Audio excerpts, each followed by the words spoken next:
We are going to be chatting today about all things related to direct cash giving and cash and what we know about, cash programs. There's so much kind of going on in this, space over the last, many months. And so Shafeka is an expert in some of this work and has been focused on, kind of some of these cash programs for a while. So I'll let you introduce yourself to everybody. Yeah, thanks so much. Thanks so much for having me, Jeremy. Hi, everyone. My name is Shafeka Hashash. I am the Director of Cash Initiatives at the Economic Security Project. Economic Security Project, or ESP for short, is an organization that really moves what are considered radical ideas from just being ideas into being enacted policies and enacted things people actually find to be tangible right now. So we have two big focuses. What I'm here to talk to us about, which is direct cash and putting cash in people's pockets. But we at ESP also know that a lot of the other markets in our economy are truly broken, right? Childcare, healthcare, you name it.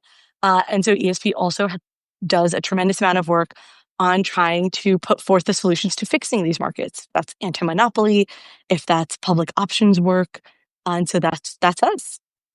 Yeah. And yeah, Shafika and I have been, chatting about this work for a while. We were also just chatting right before this about the camping trip that she had gone on and biking all the way up to the Croton and Aqueduct there and, some of that stuff. And so, it's also I'm excited to be able to have the chance to chat with you about this. But let's dive directly in and talk about like some of these programs that have really put challenge to direct cash giving programs. And so there have been basically three-ish in the last 9 months that have started to raise the eyebrows of folks who have traditionally thought that cash was one of these fantastic ways to, alleviate poverty and support low-income communities. So, right, very recently we had, the Baby's First Years program. And so what this did, just for context for everybody, it offered $333 per month over 4 years. And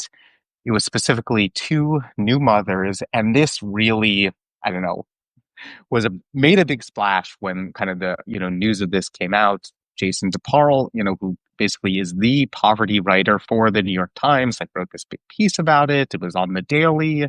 A few months before that, there was this, Compton randomized control trial that bumped up the amount of giving, right? Instead of $333, it was $500 at that, for 2 years. I think that was to about like 1,400 low-income families. And then Open Research doubled that, did another direct giving program, which was $1,000 a month for 3 years. And I think that was to even more people. I think it was to, close to 3,000 folks or so. And all three of these programs largely, came up saying that direct cash giving didn't move the needle that much. And I think it started like raising a lot of questions for folks about the value of these programs. But I think for, many of us who have been spending a long time in the space, there were challenges to some of these programs, like they only looked at certain things. And so I would love to hear like your thoughts on these, three, what you observed from them, what you thought made sense, what doesn't make sense. Because for those who have been thinking about direct cash giving, these were, really interesting, insights. Totally. So thanks for teeing that up.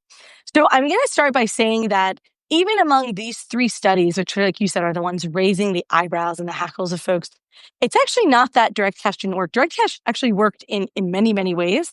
But there are ways where the results were more confounding and it wasn't what people were expecting or, hoping for.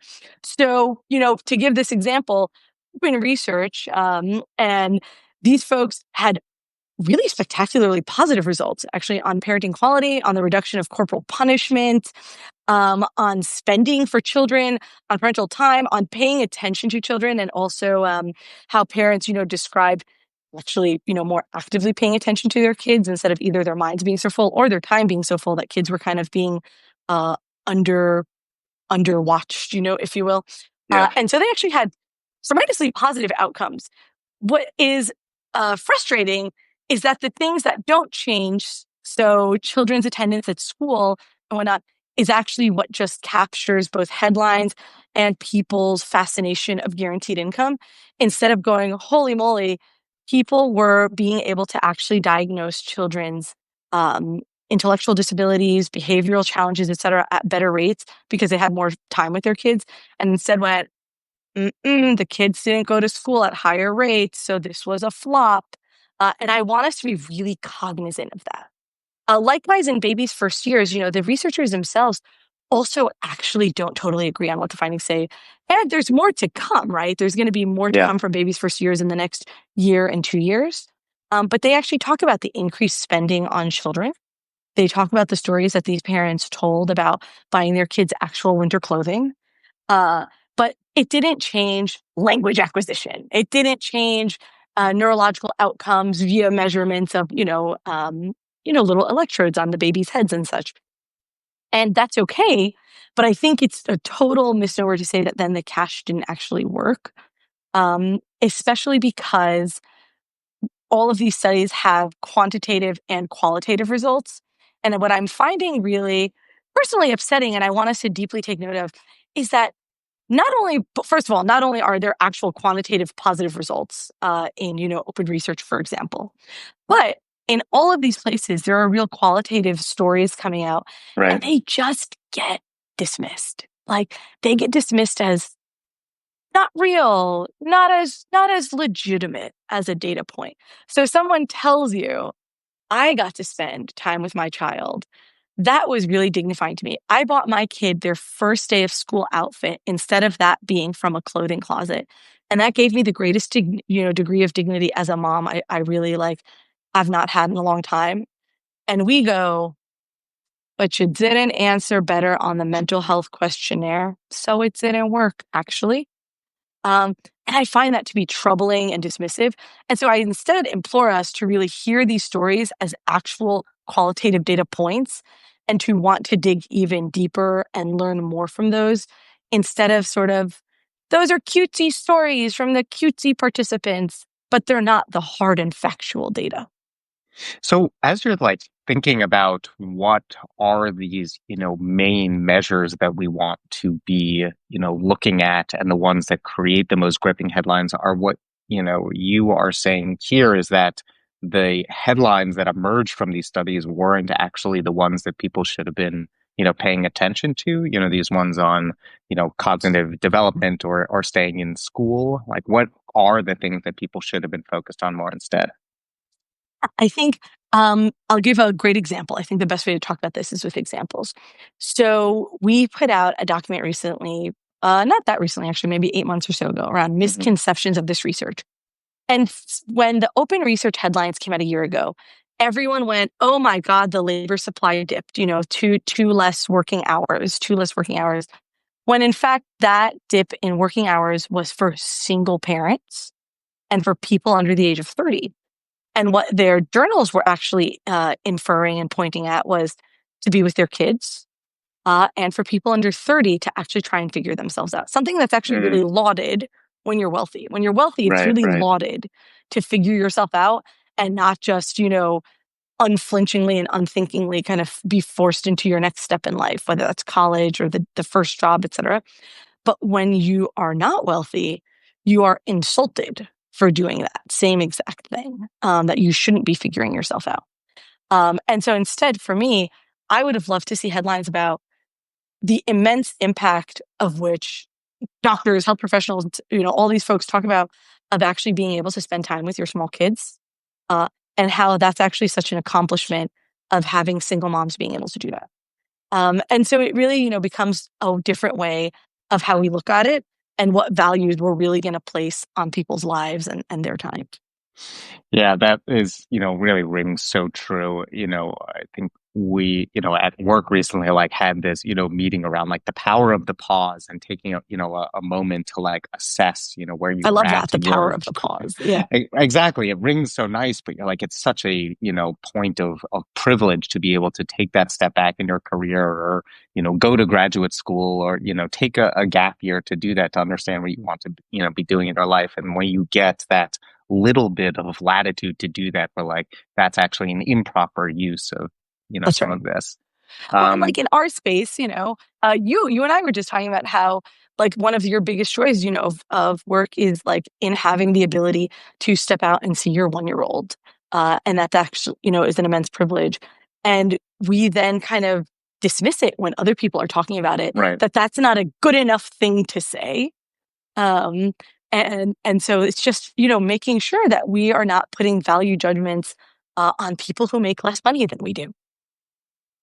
Yeah, and I know, we were talking a bit, about like some of your own, kind of like personal experiences with some of these, like Mm, measurement issues. And I know we had talked about like, I think it was, specifically around the, baby's first years program, like this measure of stress and, right, did parental stress go down or not? And it didn't make right, as big of an impact, this $333 as, researchers would have wanted to see or policymakers would have liked to see. totally. But I thought you had a really interesting perspective on some of that. Yeah. So I'll give the quantitative point and then I'll like tell the story because I'm so glad you brought that up. So, first of all, $330 in the era of heavy rising inflation, was enough to maybe let folks feel like they are drowning slightly less. But I also don't want us to overinflate what that number meant. In first, the craziest years of everyone's lives or everyone's modern lives, the pandemic, and the immense rise of inflation, right? When a dozen eggs was hitting what, $10? So that's, point one. But the more interesting point to me is actually that some of the best pilots really make sure that their research are the questions that people are directly saying, this is what's interesting and this is how Mm, we talk about it ourselves. And so this measure of stress, someone brought it to my attention, but they were like, folks who are low income, who have been dealing with making $30,000 and supporting a family of four, don't go, my stress, I'm so stressed. They go, this is my life. Like, I'm living my yeah, life, you know? And so they don't walk around going, my stress, my stress. I would go, holy cow, $30,000 supporting a family of four, like Jesus Christ, the stress is through the roof. But then when someone had brought that kind of that language and that people aren't necessarily describing themselves in that way to me, I thought to myself, so a lot of your followers, may not know this. For folks who've met me through the direct cash and cash initiatives work, I am totally blind. I'm totally blind. I have a 3.5-year-old. And every day every day without fail, someone comes up to me while I'm with my child and they go, it must be really hard. It must be really challenging. I don't know how you do it. And I go, like that's just my life. yeah, I actually am not sitting around going, this is so hard.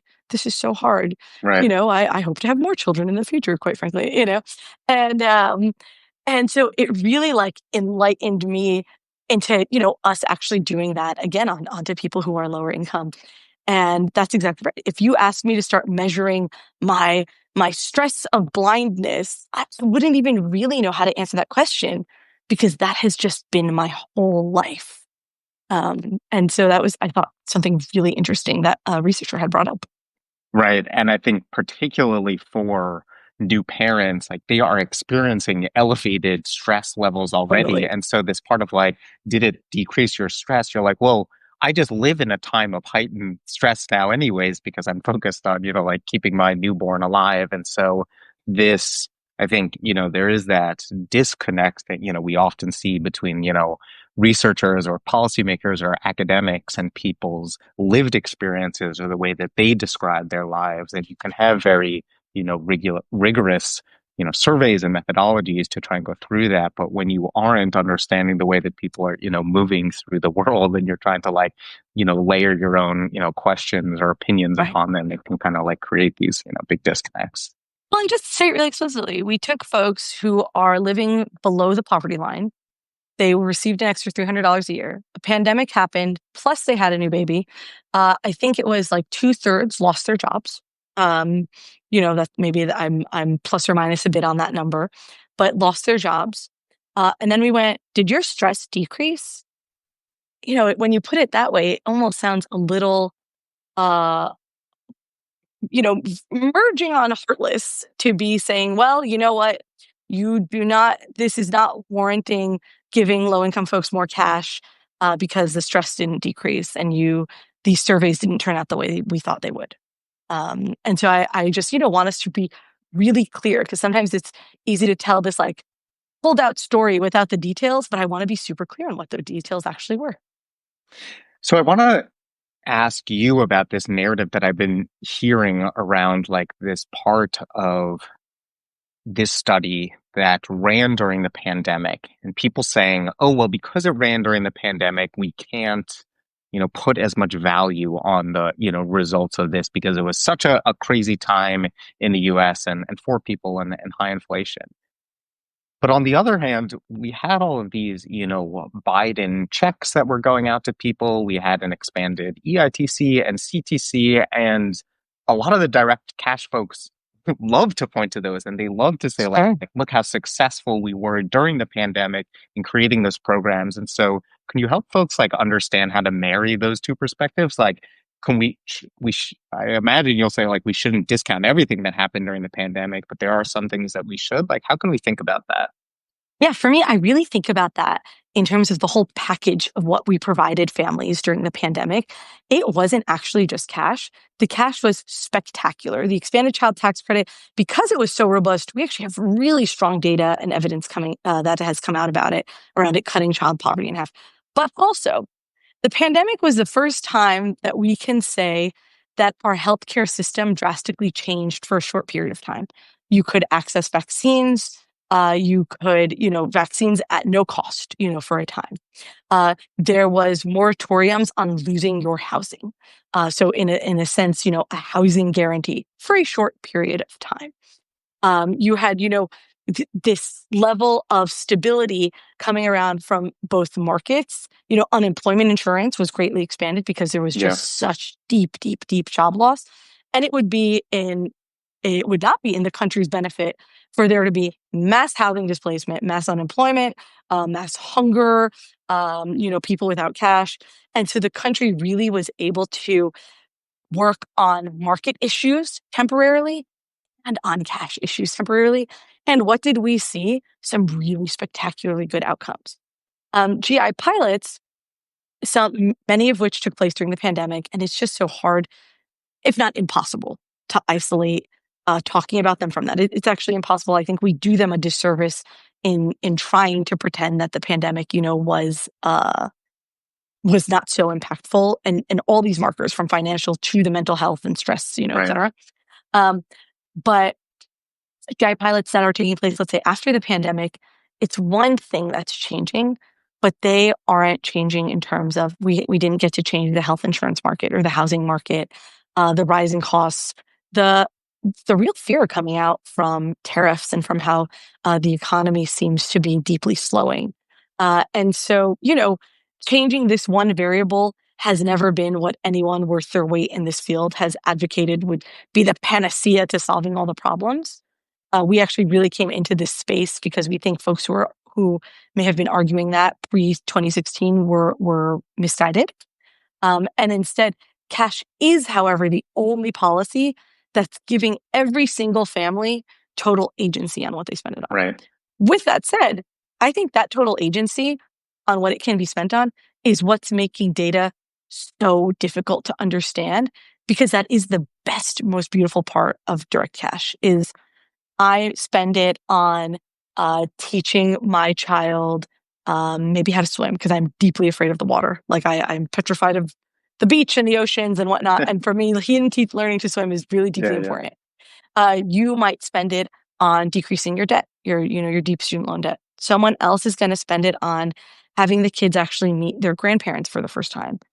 There is a really gorgeous quote in Open Research's most recent findings where someone said, instead of buying items, I really spent it on my kids having memories because for me, that's what they will take away from their childhood. And it's what I want them wow, to have is spending on memories together. Pizza nights and one vacation for the first time ever. Someone spent it on supplementing their income so they didn't have to work 20 days straight without a single day off, you know? And then it becomes really hard to distill that into a perfectly clean data point. But that for me is the perfection of cash policies is you didn't need to make a robust policy for after school activities and a robust policy for music lessons and a robust policy for debt reduction and then have someone apply to every single one of these. And instead it's just stronger, it's more agency driven. And I don't think we should cede the term efficient. It's more efficient. And I think we're allowed to say that. Yeah, it's truly one of the greatest benefits of, some of these cash programs is not only how impactful it can be, but the flexibility that it gives. Instead of saying like am paternalistically saying you must spend this housing voucher on housing and this, SNAP benefit on food, giving people that option to do that. Right. And yeah, I think we live in a time now where we are so focused on the like benefits and efficiency of every single dollar spent, and it's really hard for, folks to quantify the value of like creating memories or getting a day off or meeting, grandchild meeting their grandparents. But the ability to do that is really fantastic. Um, I've also heard this other, I don't know, what I find personally weird Mm. comparison around some of these reporting on these direct cash programs, which was sort of like this analogy to how some of the New York Times had done reporting around uh, programs that questioned climate change and sort of the framing that the Times had done around like, hey, does this, do some of these bring into question like, how rapidly climate change is advancing or the human role in some of these things? Like there are these sensational headlines that we get out of some of these things that do raise the eyebrows around these. Have you found the like media approach to some of these programs to be like a little bit too far afield, or have they done a good job of kind of like representing these complex issues well?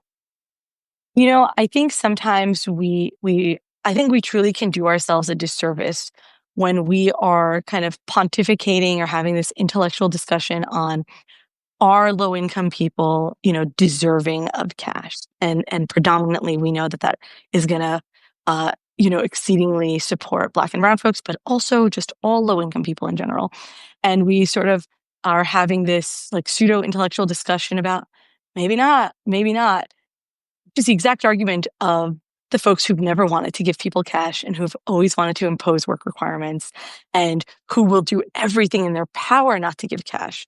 But I think we have to make sure that, these discussions that have been taking place lately, what's so disappointing is that the outcome isn't going to be, 300 wasn't enough. Let's do 1,000. Maybe 1,000 wasn't enough. Let's do 1,500. The outcome is going to be that in the period of the greatest wealth transfer to the elite, like to the wealthiest people, and the cuts of so many social services that millions upon millions of families rely on, Medicaid, SNAP. If you don't rely on Medicaid, it's the marketplace premiums going up, that these things are going to be drastically worse. The outcome isn't going to be folks talking about let's actually do a greater amount of economic support for families per month. It's going to be nothing. And then it's going to be even worse than that. It's going to be negative and putting Right. more people even deeper in the red. And so I do think there is an intellectual dishonesty to thinking that this is just, having a good faith debate when in fact, cutting the social safety net from under people, never giving low income people cash because they're not deserving of it, is what folks have, what policymakers have often wanted to do. And now, in the time where that safety net is being ripped out from people stronger than ever before, this is also being discussed because it's not going to result in people wanting to try higher amounts of cash. It's just going to result in families being worse off.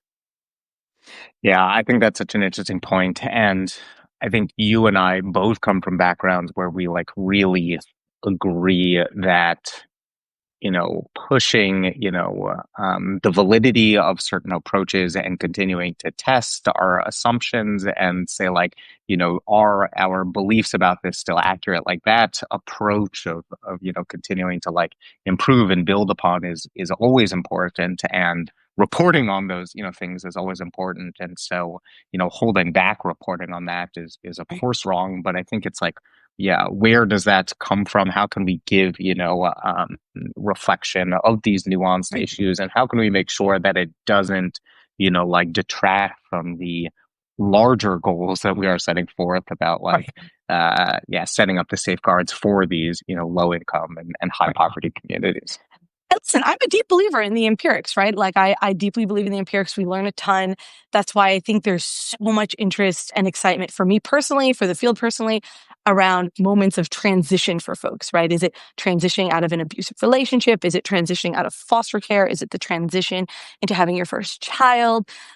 Is it transitioning to a career field? In California, there's this really exciting pilot called Boost that I'm keeping a close eye on around Mm, the fact that nursing is so deeply needed and is going to become even more needed. And can a guaranteed income help folks finish that degree sooner than later when they're maybe spreading that degree out over several years to be working or to be taking care of their families? And so, you know, I want the empirics. I don't want this to sound as though I want to dismiss the empirical evidence. But, no, no. even open research a year ago, huge finding to me was the level of entrepreneurship for Black women. And I do not know why that never made a single headline. Huge finding, both in open research, in Paterson, New Jersey, in Newark, in all these different places, is how much money people gave to those around them. People who are, at the poverty line or within the brackets, 200% or so, giving money to all those around them so that they could pay their bills. And for me, that is like the positive story of Wow. society I Right. really want. Is like someone who is at the poverty line who gets a little bit of something, then gives it to other people. And that's so huge. In New Mexico, there's these great stories of people. One person's sister's husband, if I'm not mistaken, lost his job. He paid their mortgage for several months. And if that's not the story of the society we want to live in the future, then I really don't know what is. So I'll mention two that are also top of mind for me on this, and then want to turn it back to you about some other ones where you're like, hey, this, I think is probably, not getting enough attention, and should be, brought to more folks' Sure. eyes. Um, I think one was, had just done some work with Give Directly on the power of cash, for help with natural disaster recovery. So, just the value of, right, you've been hit by, floods or hurricanes in Texas or North Carolina, you have issues with, trying to get your house back, your car back, Okay. food, your job. There's just such a huge variety of issues that you are, trying Totally. to encounter. And so that flexibility of cash, to do that, like in those specific areas, really helps. And then I know there was also recently a report on how, direct cash aid cut infant mortality in half in many Yeah. areas. Okay. And yeah, also didn't get, that same level of attention, that I think some of these other reports did that, really, started to, yeah, raise those eyebrows around direct cash giving. Yeah, I mean that's exactly right. And in Los Angeles, they've done so much great direct cash work that they made sure to have that as a critical part of the wildfire responses. And they saw how important of a lesson that was, and then they got to apply it so soon after. Just like you're talking about with Texas and with Texas families, I implore someone to find one family hit by a natural disaster who goes, no, no, we don't want the cash. We'd rather wait to complete the paperwork. I like truly do. Because I think, not to move too far away from your point, right? But when we're actually listening to people and we're going, oh, wow, these are the policies that are really working for people. Maybe they're not hitting this exact data metric we would have wanted, but clearly these are the policies working for people. Then we say, maybe we should move away from them. To me, this is a Right, microcosm right. of the very difficult political circumstance we find ourselves in right now. And I thought that the lesson we were learning was we truly need to listen to people more and to what they're saying and what their needs are and how they're struggling. And this becomes a repeat problem of, hey, listen to people, listen to what they're saying, listen to how they're struggling, listen to how cash was so transformative for them. And then you have sort of a policy making elite or sort of a commentary elite that's like, well, I'm not so sure. And again, like truly, I just want to harken it back. I implore someone to find, these like those Texas flood stories. I mean, couldn't read one without crying as like a parent of a young child. Really could not. I implore people to find one person, one family who's like, hey, we're going to give them cash, whether it's because they can buy plane tickets to fly out to a family that can keep them for a while, or to at least get the car, or to try and fix the house, or to, mental health therapy after losing your child, the bare minimum of what can happen after losing your child. And they go, no, I'm okay, thanks. Yeah, and I know we were also, texting earlier today about like, the big leap, kind of work that's going, has been going on and some of, yeah, the impacts, positive impacts that we have seen there as well. I know you had alluded as well to some of the like nursing programs that you've seen, be quite successful too. Um, so yeah, there's still, a ton of, very positive work that is continuing to go on in this space. Are there any other parts where you're like, economic security project, we have our eyes on this area and we're really Yeah, focused on, no, these types of challenges? I am so keenly paying attention to what I'm big umbrella calling the transition moment. So I mentioned, Yeah. leaving domestic violence. I'm personally very close to that issue because I worked in the field for many years, Mm, and I saw what cash really could do for families, and that it wasn't just a one-time deposit, but that people needed a few months, longer of total stability to get their kids reacclimated to a new place, but also really watching the child welfare system. So for folks who don't know, in our child welfare system, we have what are called quote unquote like neglect charges. The super majority of them are just poverty charges. It's the kids sleeping in the car because the house was, they were evicted from the home. It's not having air conditioning during the summer or heat during the winter. And so you get hit with this umbrella term of neglect charges. Um, and if a guaranteed income can actually keep a family from being separated, the deep trauma that comes with the right. kids being taken from the family, and then the fact that to get the support, you have to first be taken, the kids have to be taken away first instead of well, let's actually act proactively. Those are kind of the critical moments in lives that I'm watching.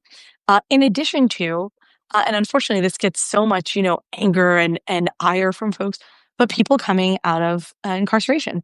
Listen, people went in and they did their time, and it is a benefit to all people for folks to actually have a greater, ease at integrating back into society and not to have 1,000 barriers in doing that that leads to recidivism and going back to jail and higher crime, et cetera. It's not just them, right? It's their whole family that tries to support them when they come out of jail. So it's both morally the right thing, in my opinion, to do, but it's also economically the right thing to do. And then if we think about, can that offset the construction of like a new $800 million jail, which is the general price of building these things? Public dollars in doing that. And, you know, giving folks coming out of incarceration $500, 1,000 a month, how much, again, more moral, but also just quite frankly, economically more efficient that is, than spending nearly $1 billion on constructing new jails.